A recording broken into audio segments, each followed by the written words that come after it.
come and fight us. That the God of heaven will produce a good result. Look at the demon. They're nothing the night. I said they're coming for me. Today one has come up. I am expecting to. I'm still waiting for them. The children of God are not cowards. They are producing results. I've been there before, so I understand it. I will start by asking a question. How many of us have hated some animals not because of our direct encounters with them, but because of what was portrayed to us either in movies or in the media? How many of us? Just kindly share the experience, please, as we start.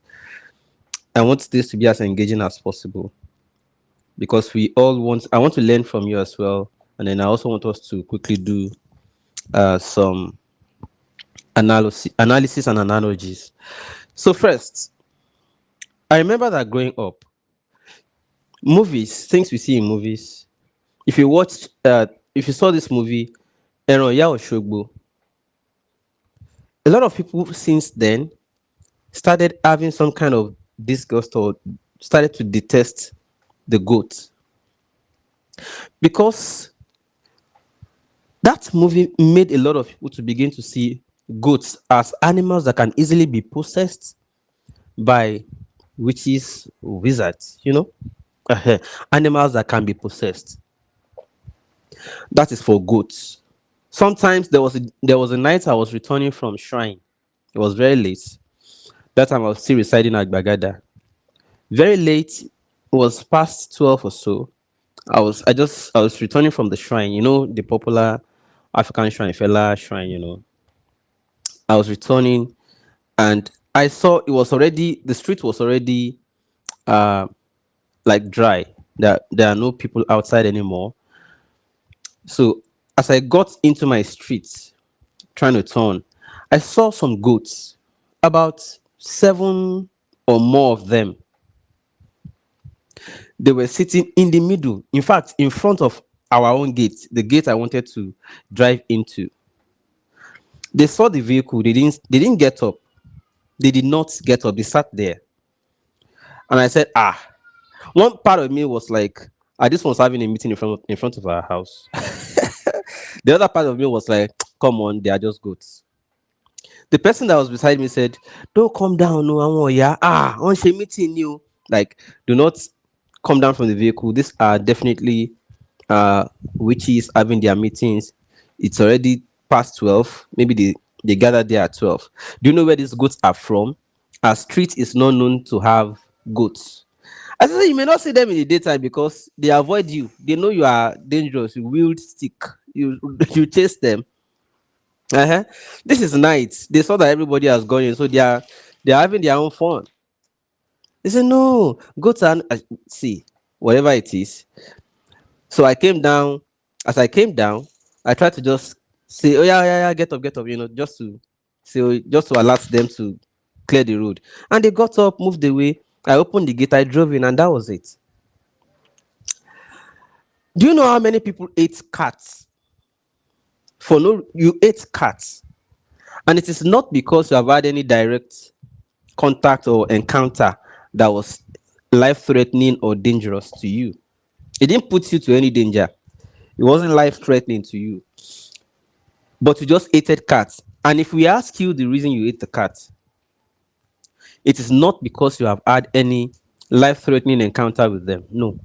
It is because of the way it has been portrayed, either in movie or in the media, or somebody just told you cats are not good or cats are not nice.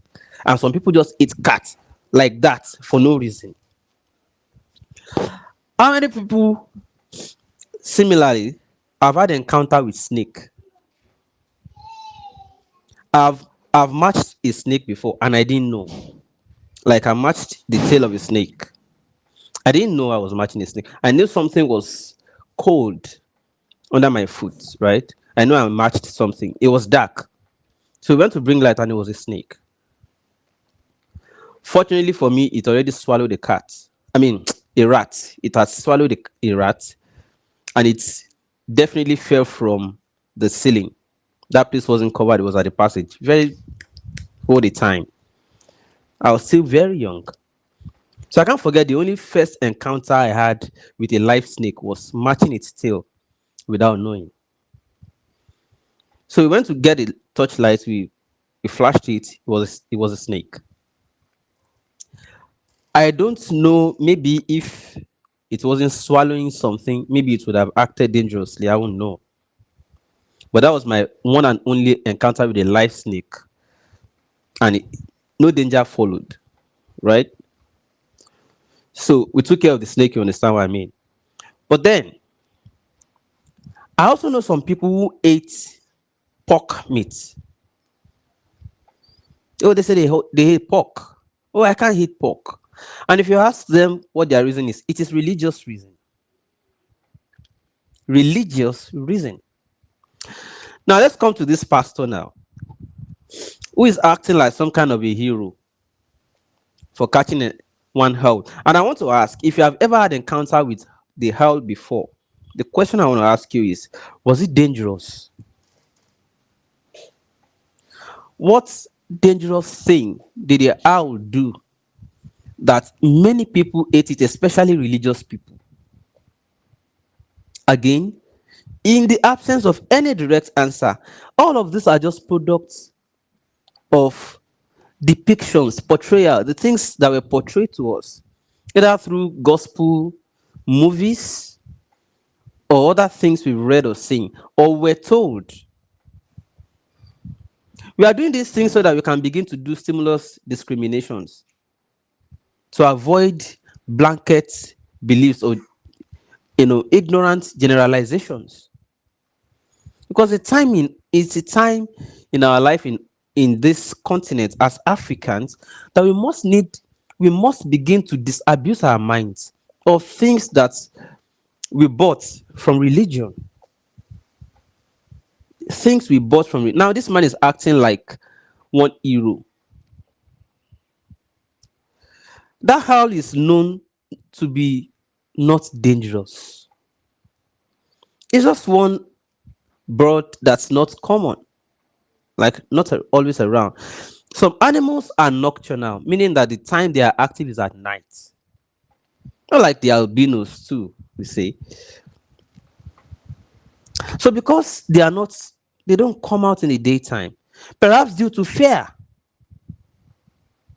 There are some animals because they're afraid of us. They don't come out in the daytime. If they do, they hide. Because we are like predators to them. Now you catch this now, and suddenly that animal, that bird is a threat to who? Go, go, go. And they said he came to steal destiny. Which destiny? No, whose destiny? What is destiny? What is destiny? And if you claim that the bird can be possessed, the question is it only bird of the sky that can be possessed? What about the bird of the on the earth?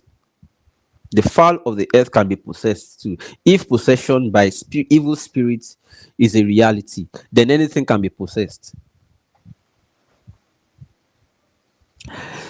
The other day, they will depict in movies that if a strange invasion is about to happen, sometimes they could use snake. They'll say, "Oh, somebody transformed into a snake and went to bite an innocent person."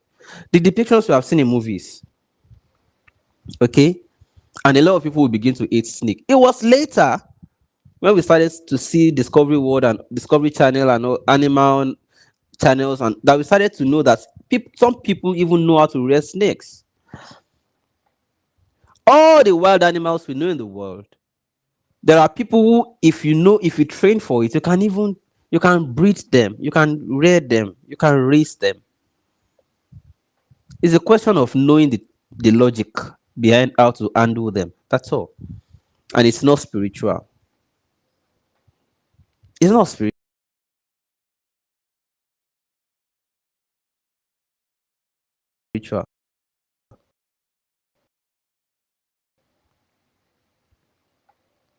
So if you think it is the owl that can be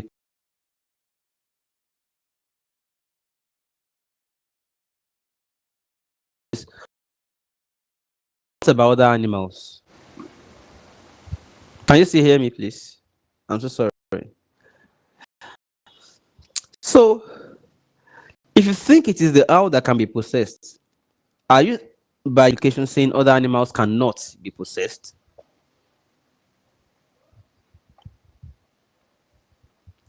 But what I think this man is doing is just manipulation. Manipulation because he knows that a lot of people are gullible. Now, I heard people shouting Holy Ghost fire, Lord of it.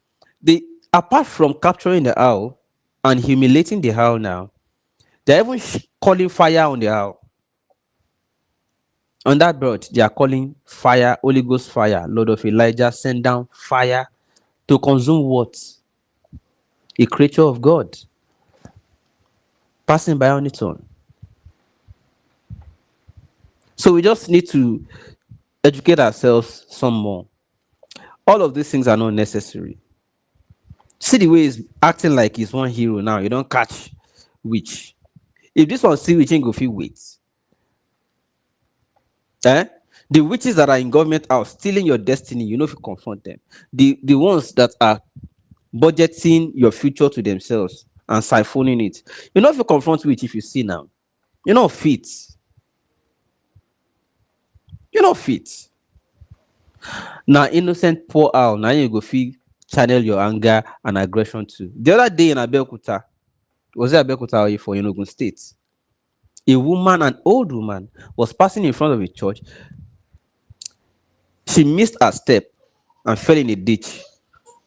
The church gathered, were using sword, were stoning her and attacking her. They tagged her a witch for being an elderly woman, and she fell in a ditch. It was nice, there was no electricity. She was just passing. She had her medicine. She was sick. She had her medicines in a bag with her.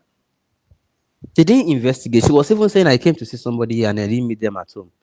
She was looking for somebody to take care of her. She didn't meet the person at home. They didn't listen to her. So most of the things that we have come to tag as witches in this part of the world, some innocent animals, elderly people, poor people, suddenly they have all become witches, wizards. Very unfortunate. And we need to do something about it. And it's by education. We must sensitize our people and reorientate our people. It's just unfortunate. Now, a lot of people eat things they should not eat. In fact, some color. Oh, it is to wear black. Ah, it's the devil's color. Some say, oh, red is occult. Abba. Red is occult. Oh, don't ever wear this color again. It's not good for your star. Which star? No, what star? But is it good for my moon at least? Is it good for my moon? My people, we need a lot of things to do. Reorientate ourselves, re-educate ourselves, try to start sensitizing, disabusing our minds. All these things that gospel movies depicted to us falsely, and the things that religious doctrines taught us falsely too. We need to begin to disabuse our minds of them. Mr. Pastor, you are not a hero for harassing a poor owl to the amazement of your church members. No. What he's simply trying to do is to instill confidence, is to give them confidence. It is to buy believe in himself that he is sent by God. But he don't cast. Now lie. Most of these pastors, they learn it as part of their trade. To be clever, to quickly turn something around and claim that it is God that arrested it. Banner. It's just to deceive people and to buy confidence from unsuspecting churchgoers. Unsuspecting church members or worshippers. What this man is doing clearly is to just market himself as a man of God. Yeah. To market himself and to depict himself as a man of, you see, he's boasting, bragging, beating his chest that God, I am praying, I am talking this today. So look at the number of people that are there now. All of them don't fall for him. So anything he says tomorrow, damn, damn, they will say, oh, that man of God, God is using him. The other day, a witch came, he caught the witch. I beg, if you know anybody we they go church, I'm not saying don't go to church, but let them know things like this are fake. Okay? Things like this are make beliefs. Things like this are false practices. Things like this are deceptive. Very deceptive. No person with good logic or sense, logical sense, will take this pastor seriously and so on. If people who are exposed see this kind of thing, they'll just laugh him. They just laugh him. It is the way we handle these animals that make them either come around often or avoid us completely. Look at the Trafalgar Square. You know, the places where animals are treated well, they don't run for human beings, so they are not strange. But because here you see any animal you attack, that is why you see them only once in a while. And that once in a while, when you see them, you consider that they have sent message to you. They are on errand, spiritual errand to you, because they see us as predators. So because some animals see man as predator, they avoid man. So occasionally when you see them around, man, out of his religious beliefs or creed, tends to believe that it is on spiritual errand to him, whereas it's not. It's just going on his own, man. Just going on its own. And they are part of our ecosystem. They also have their own roles they play. Yeah, in the ecosystem. You can just continue to study. For instance, there are some things that the fowls help us do around. There are some things the dog help us do around. There are some things that, you know, even on the trees, there are some things they do too. These animals. But you know, we don't put effort into study. We don't even ask questions. We've lost logic. The way some people will say, I can't eat that meat. No. If you ask them, no logical answer, because they also failed to ask questions or to confront the doctrine. Why would you say I shouldn't do this? They didn't ask. They just say, oh, my religion forbids it, and that's it. Religion forbids it, and that's it. See the way they do, like say you don't do something mighty now. See with